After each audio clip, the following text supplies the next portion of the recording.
I'm Joe Quinn, and this is the SOTT Report. Today I want to talk about Egypt and its relationship to the plight of the Palestinians in Gaza. First, a few facts on Egypt. Egypt is a military dictatorship ruled by 81-year-old General Hosni Mubarak. Like so many other dictators around the world, Mubarak was placed into power by the Americans in 1981. Since then, he has ruled Egypt with an iron fist, outlawing opposition groups and individuals and crushing all dissent through torture and often murder. Now, if you live in the Western world, especially in the US, you won't have heard much about this. In fact, anytime the American media refers to Mubarak in Egypt, they generally fawn all over him and highlight the good relationship that Egypt has with the US. Without exaggerating, it can reasonably be stated that the governments that are condemned most loudly in the US are generally the ones that stand up for national sovereignty and independence and against US imperialism. The governments that are lauded as close allies, on the other hand, are the ones that are virtual police states. As George W. Bush said a few years ago, the United States has a close and meaningful relationship with Egypt. That relationship is a cornerstone of our policy in the Middle East. So, having donated billions of dollars to the Mubarak regime to facilitate its continued repression of the Egyptian people's freedom, the Americans and Israelis are naturally a little worried about who's going to replace the aging 81-year-old dictator. After all, one tin pot dictator has to be replaced by another. So as you can imagine, if you can imagine how a psychopath thinks, it gives the Americans and Israelis nightmares to think that the will of the Egyptian people might be respected and a truly democratic Egypt might emerge. As regards Gaza and the Palestinians, it's no surprise then that Mubarak toes the neoliberal and Zionist line out of Washington and Tel Aviv.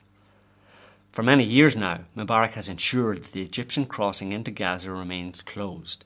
In doing so, he denies vital supplies to the 1.5 million people who live in Gaza. Now, most people have probably heard about the Mavi Marmara, the international aid ship that attempted to sail to Gaza in June this year to deliver tons of humanitarian aid. Most of you also probably know how it ended.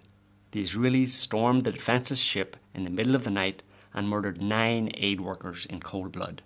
Hey, that's how the psychopaths in the Israeli government roll. But the Mavi Marmara was just one of several aid ships and convoys that have attempted to break the vicious Israeli siege of Gaza. Most recently, the Road to Hope convoy set off from London on the 10th of October with a few dozen vans and £500,000 in aid for Gaza.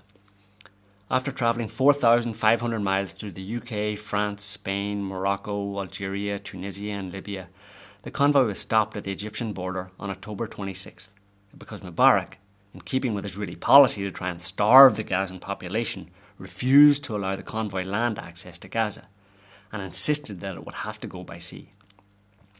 As a result, the convoy leaders had little choice but to secure a ship at significant extra expense and delay. So they wired payment to a Greek shipping company and the ferry arrived. Then, on the night of Thursday the 11th of November, the ferry arrived and the captain lowered the tailgate. But after the very first van drove on with a number of aid workers, the Greek captain began to close the tailgate and then proceeded to put out to sea, ripping the massive ferry along the harbour wall in the process. On board were 10 aid workers and 7 Libyan police officers, all of whom had effectively been kidnapped. Eventually they arrived in Greece without passports and separated from the rest of the convoy back in Libya. I talked to one of the convoy members, Ken O'Keefe, today in Athens. Ken was on the Mavi Marmara when it was attacked in the night by Israeli soldiers. He is also an ex-US Marine, an ex-US citizen, and now the proud holder of an Irish passport instead. Here's what Ken had to say about the situation from Athens. We've been watching the news pretty closely on your progress. What I've been seeing in the media is that you and a couple of the other aid workers on the convoy have been charged by Greek authorities with something. Is that true? Well, the charge was made by the captain and the owner of the ship, but it was ridiculous, stupid charges. While we were being kidnapped, one or two of the brothers wrote on a whiteboard in a marker, "The captain is crazy." It's been erased. Okay. And based on that, there was a charge of, criminal damage or vandalism or something. But the prosecutor, the district attorney here in Greece, saw it for what it was, a joke. Yeah. And they've released us. The Greek owner of the ship and the captain are in jail right now. Okay. Under kidnapping charges. But you guys are free to go, basically, yeah? Yeah, we're free. Are you going to be able to return to Libya, to the rest of the convoy? The problem was that we were kidnapped, and we didn't have our passports. The Libyan government has our passports, and we've now requested that the Irish consul, or Irish embassy, request that the Libyan government forward the 2 Irish passports to the embassy, Libyan embassy here in Athens. We want to get back to Libya as quickly as possible, and it's unfortunate that there's Eid coming up, the biggest holiday in Islam, and so that Libyans are going to be able to hide behind that fact and not send out our passports unless they get it done today. It's probably not going to happen. So we could fly back to Ireland and get new passports, but, that takes a bit of time. And it's a lot of extra expense, Ken, I wanted to ask, do you think that there was something more to this than just a crazy boat captain? There are a lot of powerful people, in Israel, obviously, who would really like to see the convoy not reach Gaza. So, it just seems a little bit coincidental to me that this major hiccup has happened. We can't discount that possibility. As you say, the most powerful people in our world are backing the Israeli Zionist project, and the Egyptians obviously are collaborating in that, and we know the motive is there. We can't prove that that's why it's happened, but it's certainly very plausible.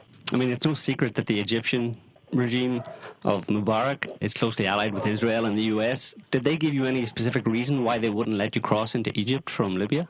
Well, their policy is that the land crossing is not open to convoy. If you're a tourist, you can drive into Egypt, no problem. But if you're on a humanitarian aid convoy delivering much needed, desperately needed aid to the Palestinians in Gaza, you're blocked. That's their policy. Well, that kind of says it all about the Egyptian government.